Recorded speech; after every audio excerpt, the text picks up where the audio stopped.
Hola gente de YouTube, ¿cómo están? La verdad es que yo estoy muy contento porque este es nuestro primer video en el canal Veterinary Mex Tips, canal cuyo propósito va a ser brindar información, algunas pláticas como esta, tips evidentemente, entrevistas e inclusive algunas técnicas quirúrgicas, y está dirigido principalmente a profesionistas y estudiantes de medicina veterinaria, así como también profesionistas y estudiantes de áreas relacionadas con la medicina veterinaria. Sin más por el momento, empezamos con nuestra primer plática en el canal Veterinary Mex Tips. Tratamiento multimodal del paciente canino con osteosarcoma del esqueleto apendicular. Primero vamos a empezar definiendo osteosarcoma. Osteosarcoma se define como un tumor mesenquimal maligno de las células óseas primitivas las cuales producen material osteoide. Esto es importante ya que nos permite diferenciarlo de otros sarcomas de hueso como fibrosarcoma, condrosarcoma, hemangiosarcoma óseo. Es localmente agresivo, produciendo lisis y producción de nuevo hueso, así como también inflamación del tejido blando adyacente. La lisis a veces es tan agresiva que puede ocasionar fractura patológica. Y es importante destacar también que osteosarcoma tiene un elevado potencial metastásico. Los sitios predilectos de metástasis son los pulmones, con un 90% de incidencia, los huesos largos, con un 5 a 25% de incidencia, y los linfonodos, con solamente un 3% de incidencia. Un estudio caso control donde se analizaron más de 3.000 perros con osteosarcoma demostró que el riesgo aumenta con la edad, el peso y la altura. La edad de presentación es bimodal, de modo que la mayoría de los pacientes tienen entre 7 y 9 años de edad y una muy pequeña población tiene entre 1 y 2 años de edad. En cuanto al peso se refiere, las razas gigantes, y como razas gigantes nos referimos a aquellas que pesan más de 35 kilogramos, tienen 60 veces más probabilidad de hacer osteosarcoma si las comparamos con aquellas que pesan menos de 10 kilogramos. Las razas grandes, y nos referimos a las que pesan entre 20 y 35 kilogramos, tienen 8 veces más probabilidad de hacer osteosarcoma si las comparamos nuevamente con aquellas que pesan menos de 10 kilogramos. La talla.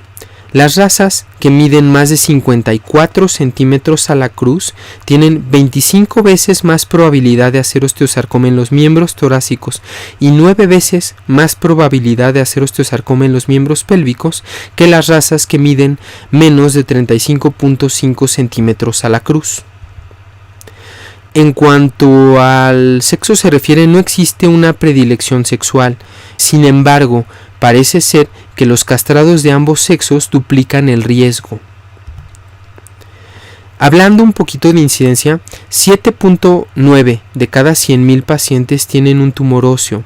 De esos tumores óseos, 98% son malignos. De todos los tumores malignos, 80 a 85% es representado por osteosarcoma. Del 5 al 10% es representado por condrosarcoma, fibrosarcoma, hemangiosarcoma óseo, y menos del 5% por liposarcoma, linfosarcoma, tumor de células plasmáticas, osteomas y condromas. Actualmente existen dos hipótesis etiológicas que podrían explicar osteosarcoma. La primera habla de cambios a nivel de la expresión protooncogénica. Los protooncogenes son los oncogenes celulares normales encargados del crecimiento y diferenciación celular normal. Ellos no tienen la capacidad innata de producir tumores. Sin embargo, una inadecuada activación de estos oncogenes puede ocasionar desregulación en el crecimiento y diferenciación celular normal y por lo tanto favorecer la tumorgénesis. La segunda hipótesis etiológica habla de mutaciones en el gen supresor de tumores P53. Este gen tiene la capacidad de inducir apoptosis en las células que han recibido un daño en su ADN. Esta capacidad apoptótica del gen P53 disminuye la probabilidad de tumores.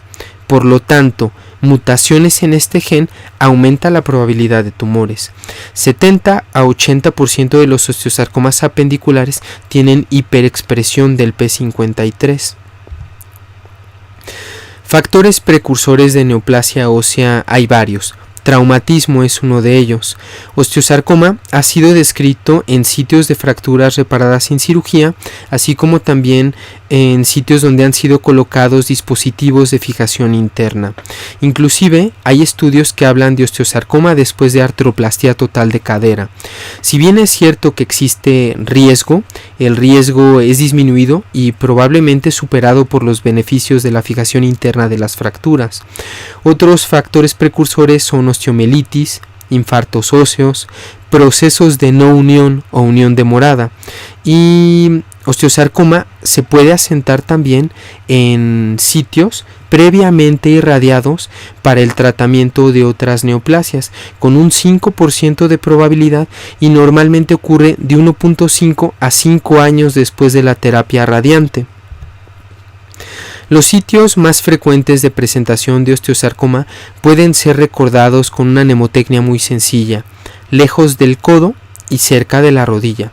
De esta manera tenemos como sitios más frecuentes la metáfisis proximal del húmero, la metáfisis distal del radio, la metáfisis distal del fémur y la metáfisis proximal de la tibia. Los signos clínicos frecuentemente reportados en perros con osteosarcoma incluyen dolor y claudicación. Inflamaciones o masas pueden no ser evidentes en los estadios iniciales. Y es importante realizar un examen ortopédico y neurológico completos en los pacientes con presuntivo de osteosarcoma para corroborar o descartar otras patologías asociadas como ruptura del ligamento cruzado craneal u osteoartrosis. Los signos tienden a ser progresivos y la lisis ósea también tiende a ser progresiva, de tal manera que en la etapa crónica de la enfermedad podemos encontrar fracturas patológicas también.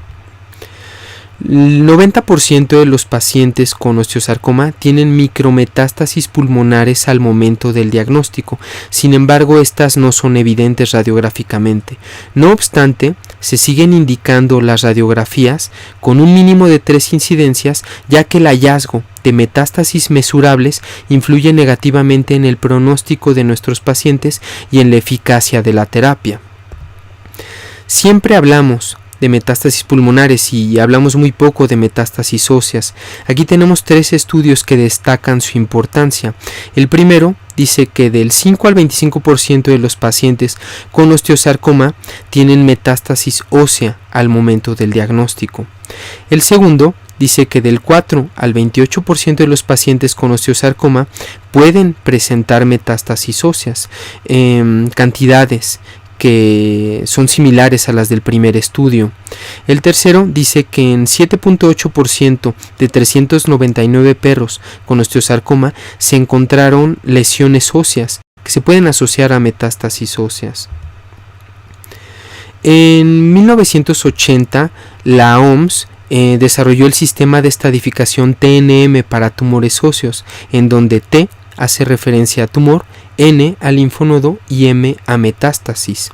De esta manera tenemos que T significa sin evidencia de tumor, T1 significa tumor confinado a la cavidad medular y corteza, y T2 un tumor que se extiende más allá del periósteo, M0 sin evidencia de metástasis a distancia y M1 con evidencia de metástasis a distancia, sea pulmones, huesos largos o linfonodos. En el sistema de clasificación TNM para osteosarcoma no se toma mucho en cuenta la N, debido a la baja incidencia de metástasis a linfonodos.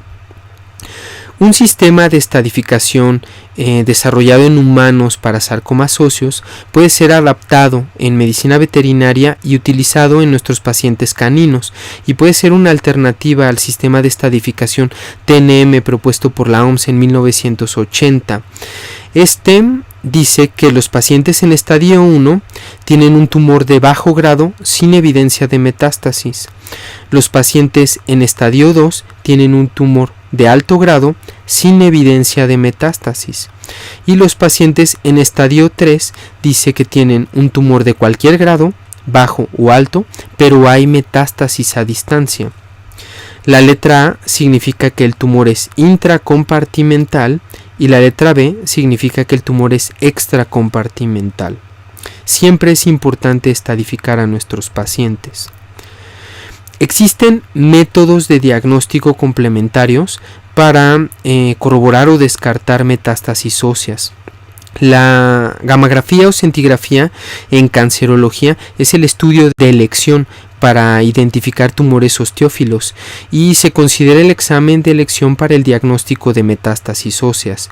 Una alternativa al uso de scintigrafía para la detección de metástasis óseas es el uso de radiología. Podemos tomar incidencias mediolaterales de todos los huesos largos y una incidencia ventrodorsal de la pelvis para corroborar o descartar metástasis óseas. Gammagrafía o scintigrafía versus radiología. Ambos estudios tienen pros y ambos estudios tienen contras. La radiología, por ejemplo, no evidencia lisis ósea a menos que se haya perdido por lo menos el 50% del mineral óseo. Por otro lado, la gammagrafía tiende a sobreestimar las extensiones de las lesiones, ya que pinta el hueso reactivo también. Lo importante de esto es saber que son recursos que podemos utilizar y hay que interpretarlos con cuidado. Hablando de tratamiento, que es básicamente el objetivo de la plática, el tratamiento del paciente con osteosarcoma del esqueleto apendicular debe de ser multimodal. Esto quiere decir que podemos atacar osteosarcoma por diferentes vías con el objetivo de mejorar la calidad de vida de nuestro paciente y aumentar su sobrevida. De esta manera tenemos que la amputación se considera el estándar dorado para el tratamiento de tumores óseos, ya que mejora la calidad de vida y aumenta la sobrevida de nuestros pacientes por control del dolor. Existen contraindicaciones para amputaciones. Estas son en pacientes con enfermedad articular degenerativa muy grave, problemas neurológicos, obesidad. En estos pacientes debería ser indicado el tratamiento conservador. Es importante también destacar que cuando tú quitas el tumor primario por amputación, las metástasis, sean pulmonares, al linfonodo o a hueso, aumentan su velocidad de crecimiento. Por lo tanto, cuando tú quitas el tumor óseo primario por amputación, debes de pensar en tratar las metástasis también. La terapia angiogénica. La angiogénesis es un proceso muy complejo y multifactorial en el cual crecen nuevos vasos sanguíneos a partir de los ya existentes, se disuelve la matriz circundante y estos vasos sanguíneos se extienden hacia el tumor. Sin neovasos, un tumor no puede extenderse más allá de un tamaño que permita la difusión pasiva de nutrientes y oxígeno, e inclusive algunas veces hasta podrían reducirse de tamaño. Todos los antiinflamatorios no esteroides son angiogénicos, son antiangiogénicos, inhiben la angiogénesis. Es importante destacar también que del 23 al 79% de los pacientes con osteosarcoma apendicular expresan COX-2. Los AINES inhiben COX-2 también. El uso de una combinación de quimioterapéuticos que exhiben eficacia de manera individual deberían, en teoría, ser más eficaces que la utilización de los medicamentos únicos. Esto es por intensificación de las dosis. La quimioterapia recomendada para osteosarcoma apendicular incluye un derivado del platino, cisplatino, carboplatino o lobaplatino, combinado con doxorubicina. La quimioterapia se ha demostrado que aumenta la sobrevida de los pacientes con osteosarcoma. Los pacientes con osteosarcoma tienen alteraciones en el gasto energético y un desbalance nitrogenado negativo. Por lo tanto, un soporte nutricional rico en calorías de origen proteico podría ser beneficioso para ellos e inclusive inhibir la caquexia del cáncer. Ventajas del soporte nutricional son que logramos mantener el peso de nuestros pacientes, tienen una mayor resistencia y tolerancia a la quimioterapia, a la radioterapia, a cirugías y mejora la sensibilidad del sistema inmunológico. Los bifosfonatos son inhibidores de la actividad osteoclástica, los cuales se utilizan para prevenir complicaciones óseas como fracturas patológicas en pacientes con tumores óseos malignos en estados avanzados. La inmunoestimulación inespecífica parece mejorar la sobrevida. Muramil tripéptido fosfatidiletoanolamina es un inmunoestimulante que activa a los macrófagos y monocitos, los cuales tienen actividad tumorcida. Parapoxivirus ovis inactivado cepa D1701 es un inductor de la parainmunidad, que también aumenta la sobrevida.